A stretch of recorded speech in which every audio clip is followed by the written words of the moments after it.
Mr. Ayoubi, thank you for this opportunity. We know that the economy of Curacao is not doing so well right now. What's the government doing, and especially the parliament, to help give a boost to the economy? Thank you for this opportunity. Well, it's challenging. It's most challenging on the island to deal with the economy that we're having now. But one of the problems, one of the possibilities that we have, I think, is that because we're an island, we have a lot of, let's say, touristic advantages that we could use because of the weather that we have, and also because that we're an island. And what do I mean by an island? We can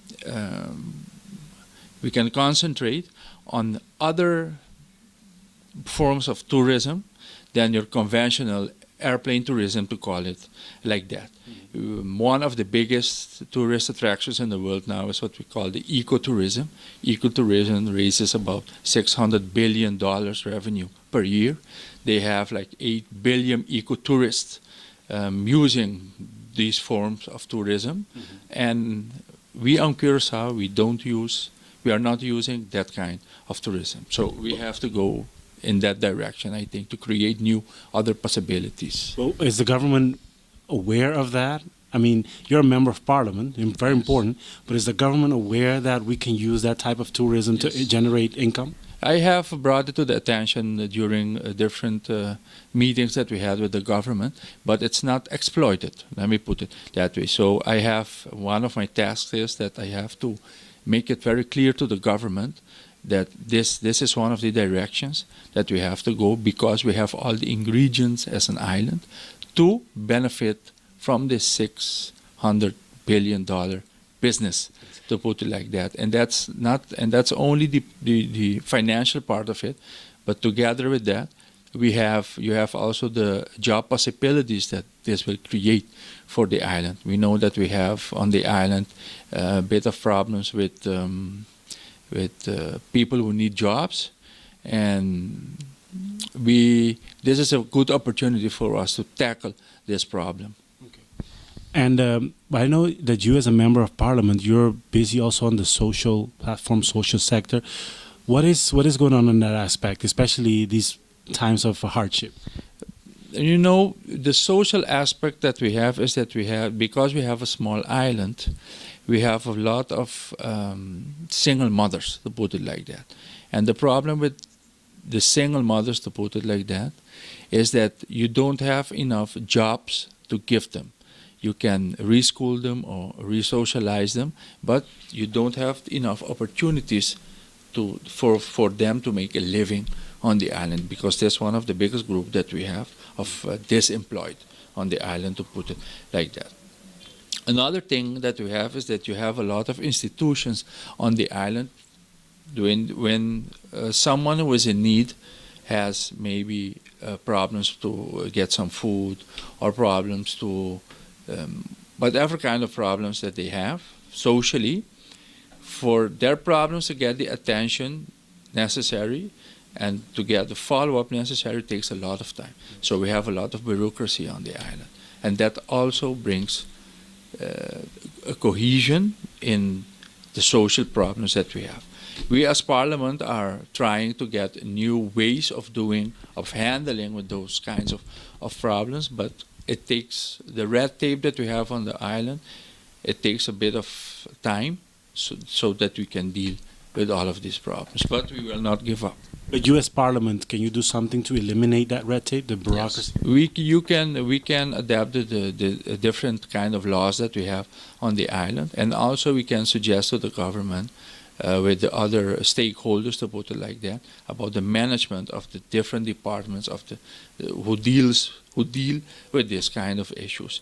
People are there. There's a big part of our community that has a big need for social assistance on the island, and we are trying to help in that aspect. But as a parliament, we have the power to make laws, to change laws, to adapt the law, so we can make the functioning of the government easier, and also the functioning of your community easier. And that's one of the aspects that we are concentrating on. Do you feel the need for more? Because we know that the parliament in Curacao doesn't have its own like a legal department, like lawyers that can help you. Do you feel the need for that? Do you feel the need for more assistance? We have a more legal assistance. We are in need of more legal assistance. Now we use the Department of the Government to help us with when we have our people that you know in the law world, to put it like that. But the Parliament on itself has a need, a very big need actually, for a legal department. I know there are plans, they are working on that to get more lawyers, because we have a couple of law specialists, but not enough to assist the Parliament, especially during all the changes that are needed so that the Parliament could work better, but also for the government and for the community to work better. Because you need that if you want to make more laws, and especially help to eliminate the red tape and the bureaucracy that's really, because there are several international organizations that said that one of the problems that we have here is exactly the red tape and the bureaucracy. Exactly. So you know what, also a problem, because we have laws and a lot of people say that the laws are outdated. Yeah. But I think it also has to do, besides the problem of that the laws are outdated, it has also to do with the attitude of people. Okay. We have there are a lot of, especially people who work in the government, to put it like that. That's my personal opinion, they don't have the right attitude, because you have to have a service attitude, because you give a service to the people. That's what you do working for the government.